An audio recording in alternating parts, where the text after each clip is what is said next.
Alright, good morning ladies and gentlemen, welcome back to the People's Mirror. In this episode we want to put before the mirror things that happened in the Kenyan political scene in the past 24 hours.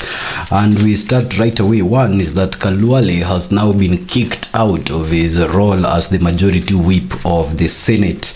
This happened yesterday when Amason Kingi announced the changes within the UDA party structure, that is within the National Assembly and the Senate, where now Honorable Boni Khalwale is no longer the majority whip of the Senate, and that position has gone to the gentleman that replaced Wetangula in the senatorial position in Bungoma. And so Washikoli is currently the person that is replacing Boni Khalwale as the senator who will be the majority whip for the UDA party, or the UDA government broad-based coalition in the Senate.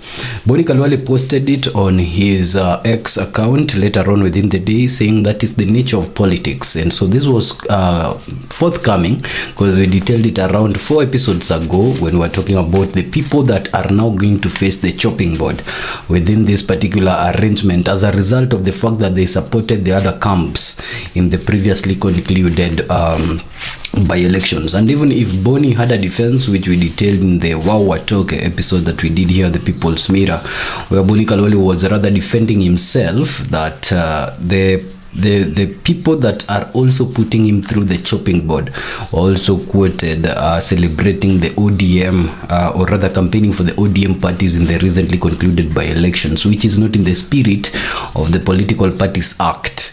It's like that particular defense did not say much in the committee that was facing the disciplinary action against Boni Khalwale, and as a result now, according to the letter that he was earlier sent to by Charles Njenga, Boni Khalwale has now been confirmed out of that leadership position. More will be coming from other camps, including the ODM camp, concerning certain individuals that did not support the party, but the UDA party has been the first to put their own on the chopping board.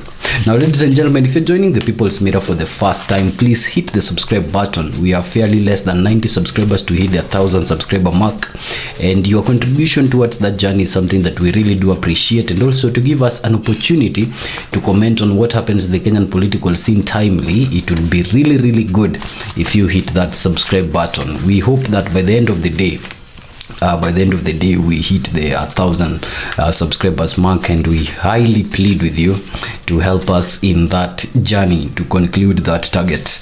Away from the Boni Khalwale story is the fact that President Ruto just jetted out, is gone to the United States of America under the invite of Donald Trump to talk about the security situation on the East African bloc, but also strategic conversations between Kenya and the United States of America. This is coming shortly after the United States of America cut funding for certain key programs that were taking place as a result of the partnership of the US and the Kenyan government, including the US aid, which has been here for quite some time, and also certain aid that were going directly to the refugees, which has hindered the capacity of the country to take care of refugees in Kakuma and Dadaab. So we are hoping that out of this conversation that Ruto is going to have with Trump, there will be a way forward that will create now a new working environment between the Kenyan government and the government of the United States of America. But before he jetted out to this particular meeting that will be taking place later on in the United States of America,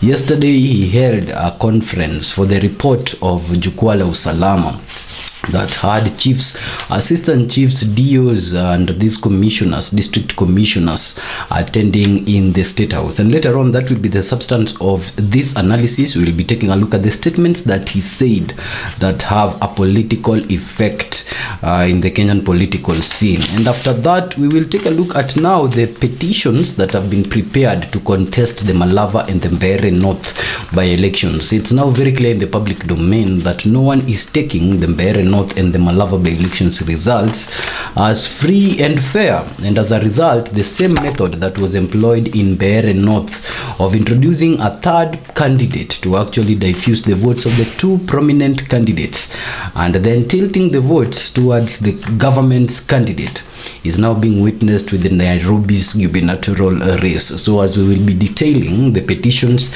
that are being prepared by the united opposition to contest Malava and Mbeere North, we will also touch on the gubernatorial race of Nairobi and how now it is actually being choreographed. Other than that, we will finish this episode with the positions of Gen Zs in this politics in 2027.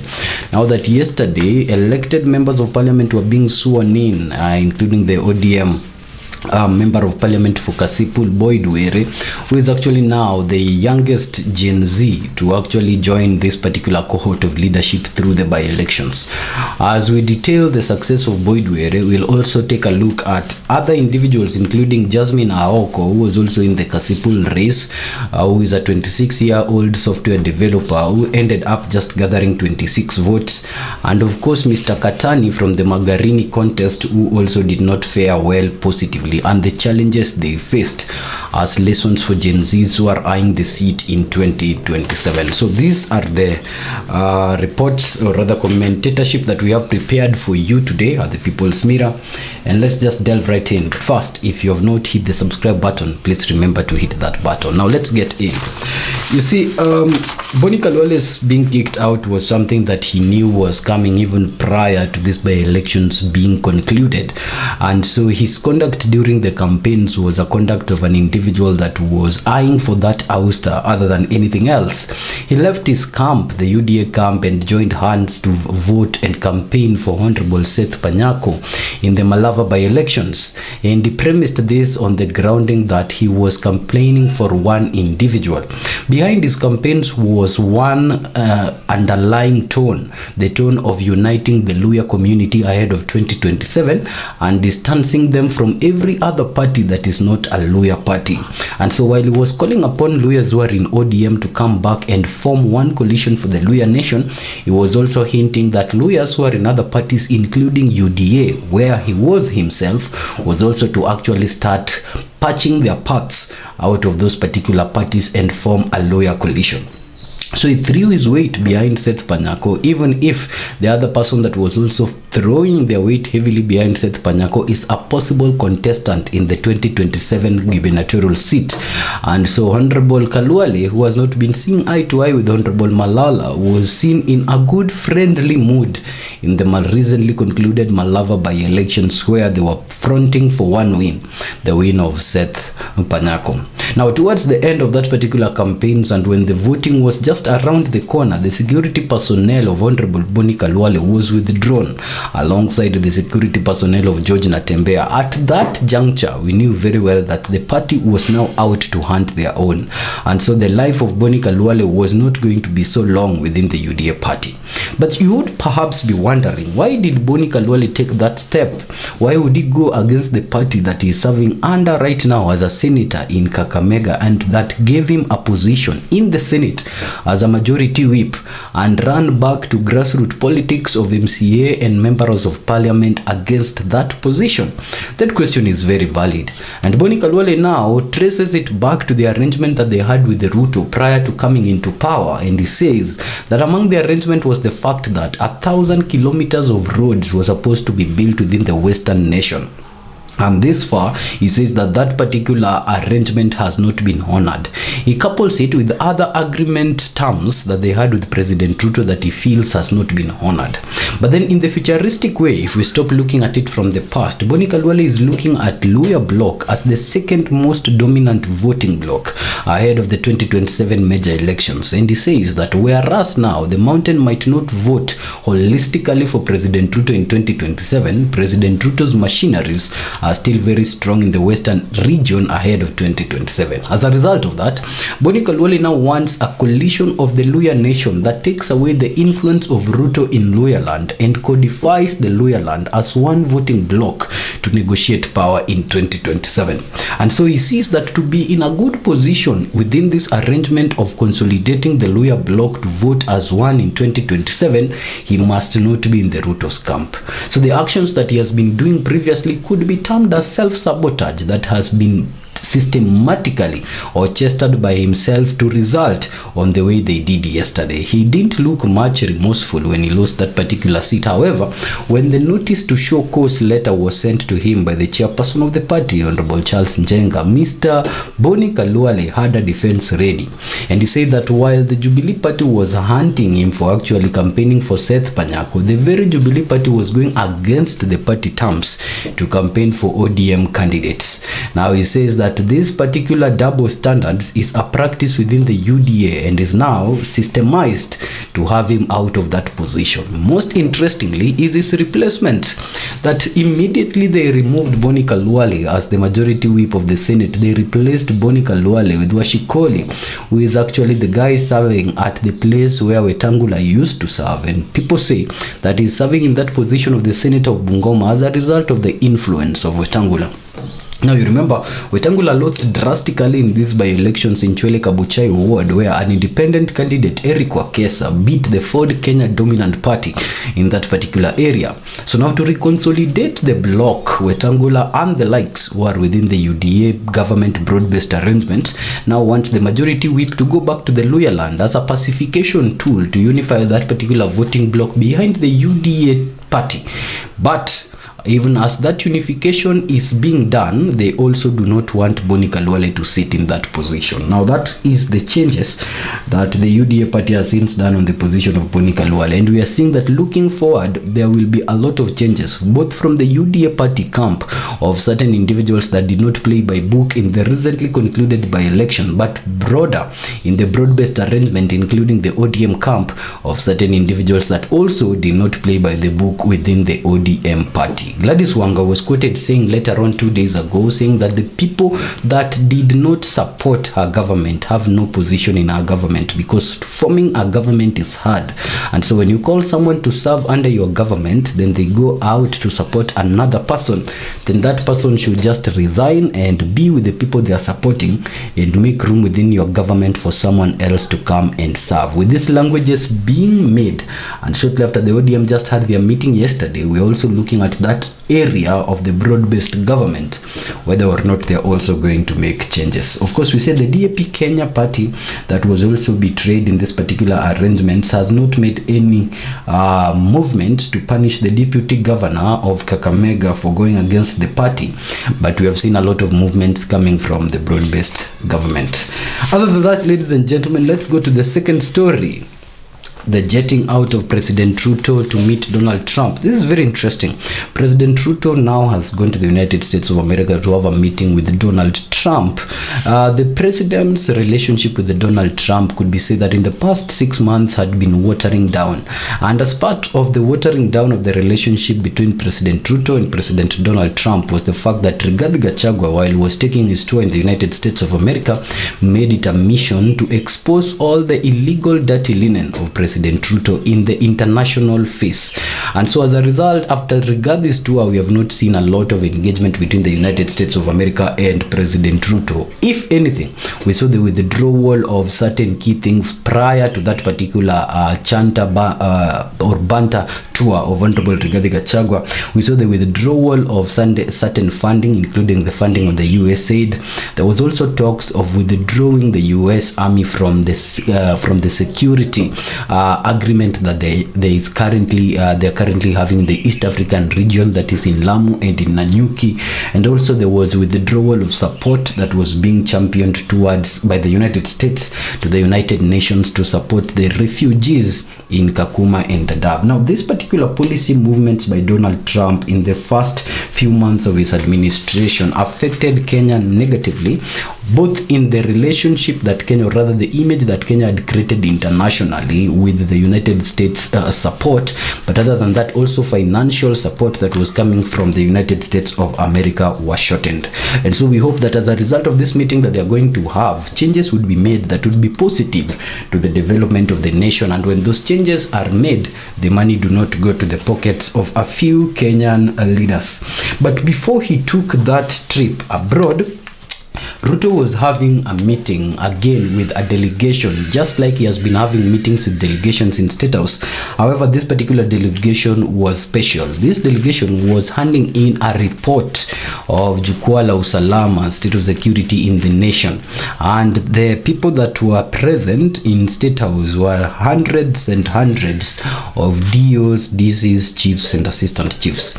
While he was making this speech, he was addressing this congregation, he divided his speech in two fronts. There was the place where he wanted to talk to the people from his own position, and there is a point where he wanted to talk to the people for what the people came for. Here, the people's mirror, we want to put before the mirror the statements that he made for either sides. And so while he was talking for himself, he said that he is the Kenyan president that is at a perfect place to steer Kenya forward. He said that the previous presidents had set a firm foundation for this nation, including Jomo Kenyatta, but then his age interfered with the success of doing his presidency term. He faulted Moi over the same, saying Moi also did a very important job, but then his age was a faulting factor towards steering Kenya ahead. He also said that Mwai Kibaki, who was actually a learned president, also did a good job. However, sickness was a hindrance from the point that he was taking power, and so did not have a good opportunity to serve the Republic of Kenya. His friend Uhuru Kenyatta said put some experience in this particular journey and then left it over to him. And so he says, compared to all those previous presidents, he's younger, he's more learned, and he's sober enough to develop this country moving forward. And President Ruto promised that now it is his mission to see Kenya move from a third world state to a first world state. And so he will do this within this period. He said that China did that in a period of less than 30 years. And China came from a third world state to a highly developing first world country, the second largest economy in the world. And so he intended to take Kenya to that direction, saying that when people are saying that he's taking Kenya to Somalia instead of Singapore, that is just a collection of fools. And then he talked about what brought these people. And while doing that, he insisted that three things must first be dealt with: war against narcotics, war against gender-based violence, and war against goons. This is coming the first public pronouncement that the president has made concerning the goonism that has been witnessed across politician meetings in the country. And so he was warning against that. He said now that the police must be composed largely to contest the influence of goons in the city. So he tells them that meeting in the middle ground is first aim of dealing with this goons issue. He promises to promote all chiefs and assistant chiefs by next year, 1st June 2026. So if you are an assistant chief and you are a chief, by next year, June 1st, 2026, you'll be facing a promotion as a result of these promises. He has promised to build additional 15,000 houses for the police in the next 1 year, saying that the police are living in dilapidated situations. And so in the next 1 year, each of them must have a developed house. And by doing that, he plans to increase 3,000 additional houses. He has also brought an idea of increasing the police cars to 3,000 cars, and he says that doing this will now increase the budgetary plan of 3,000 cars, 1,200 cars that they had previously in the budget. He has promised the Ministry of Interior that he will look for resources to add additional 1,800 cars that was not slotted for in the budget. This will raise a lot of debates later on in the day, but he said it. And so he said that interestingly, these cars will not use fuel because fuel is an additional cost. So he will get these cars, and after that he will ensure that they are all electric cars. Interestingly, he has said that the police, you can just imagine, even before we go on to other things, you can just imagine a police car chasing you, then it goes off because it does not have charge, so it stops there and you go on with your race. Anyway, that's really going to be interesting. He says that they are all going to be electric cars to do away with the cost of fueling. He has promised that all inmates will now be registered under SHA and government will pay for them. So this is also another very interesting thing he said. You can imagine if you see that you have a 3-month illness that is not a terminal illness and you do not have resources to take care of that particular illness. Now, with this government move, you can just go to a supermarket, maybe pick a pen, and then you will be charged with theft or a little misdemeanor if you plead guilty. And once now you've charged with that misdemeanor, you'll be going in for 6 months. And within that 6 months, the government will be giving you rent, food, and SHA, medical cover. You will leave that particular serving of term when you are healthy, you have a good house over or a good roof over your head, and of course you are very healthy because SHA has been paid for you. So this move to actually have inmates paid for SHA is good, but it's also being looked at from a very light point as an encouragement of crime for people who cannot now afford medical bills, so that the government can take care of their medical bills while they are serving term. Ladies and gentlemen, some of the other topic statements he said were rather political, but these ones were the ones that had an effect on the Kenyan people directly. Now that he's going to increase two things that are not in the budget, that is the house of the police and also the vehicles of the police in the next budget, and that we will be here to see whether or not he will implement.